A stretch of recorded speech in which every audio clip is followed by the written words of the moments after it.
یا نیچے کریں، آپ بجلی بند کریں یا آن کریں، ہماری نسلوں میں سے کوئی آپ کو بجلی کے بل ادا نہیں کرے گا۔ یہ ریاست میرے باپ دادوں نے اپنی جانیں دے کے قربان کی ہے، ہم ان بدماشوں کو گنڈا ٹیکس نہیں دیں گے۔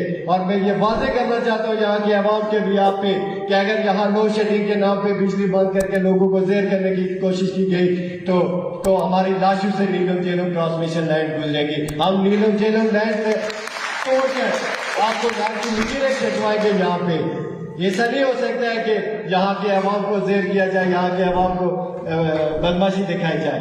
76 سال ہو گئے تاؤ باٹ سے ٹمبر تک یہ میرے پڑھے لکھے نوجوان، یہ اس ریاست کے پڑھے لکھے نوجوان آپ نے سوٹیاں اٹھائے کھڑے، یہ آئی جی نہیں بن سکتے۔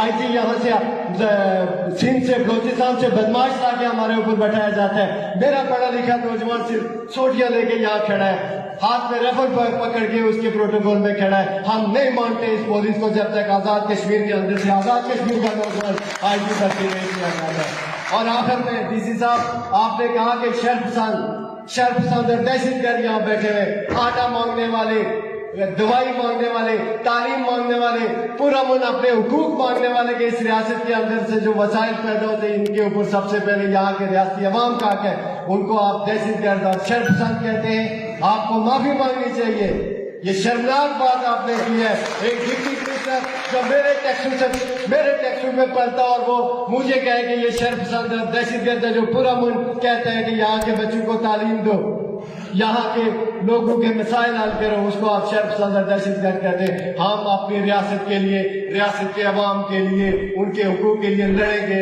اس پہ کوئی جو مرضی ہمیں دہشت گردی اور شرف پسندی اور غداری کے سرٹیفکیٹ دیتا ہے، یہ ہمارے لیے اعزاز کی بات ہے۔ ہم نہیں مانتے آپ کے اس قانون کو، نام نہاد قانون کو اور نام نہاد نظام کو۔ آج یہ عوام آپ کو مسترد کرتی ہے، یہاں کے حکمرانوں کو مسترد کرتی ہے، اپنی آزاد خود مختار ریاست کے لیے جنگ کا اور جدوجہد کا اعلان کرتی ہے۔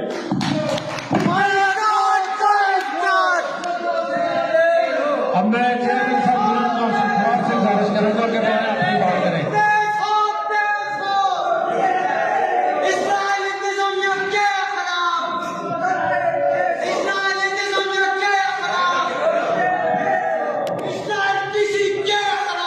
بسم اللہ الرحمن الرحیم۔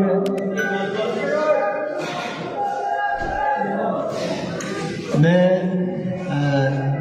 ڈپٹی کمشنر پنچ اور ان کے ساتھ آئے ہوئے تمام ان کے ساتھیوں کو یہاں خوش آمدید کہتا ہوں۔ ڈپٹی کمشنر صاحب آپ نے دیکھ لیا، یہ آپ کے اداروں کے، آپ کے جو اداروں کا معیار ہے، آپ کے اداروں کا جو کنٹرول ہے، اس پہ ایک سوالیہ نشان ہے کہ آپ کی کھلی کچہری اور اس کے اندر یہ آپ کے اداروں کی جو کارکردگی ہے اس کے حوالے سے لوگ آج اس طرح سے آپ پہ جو ہے وہ عدم اعتماد کر رہے ہیں۔ اس کے پیچھے دیکھنا پڑے گا کہ کیا وجہ ہے۔ 1 سال ہو گیا بلدیاتی الیکشن ہوئے اور یونین کونسل تھوراڑ کا میں چیئرمین ہوں۔ آپ کے ساتھ بھی اور آپ کی انتظامیہ سے، آپ سے پہلے یہاں جو لوگ تھے، بے شمار دفعہ تھوراڑ کے مسائل کے حوالے سے، تھوراڑ کے یہاں لوکل معاملات کے حوالے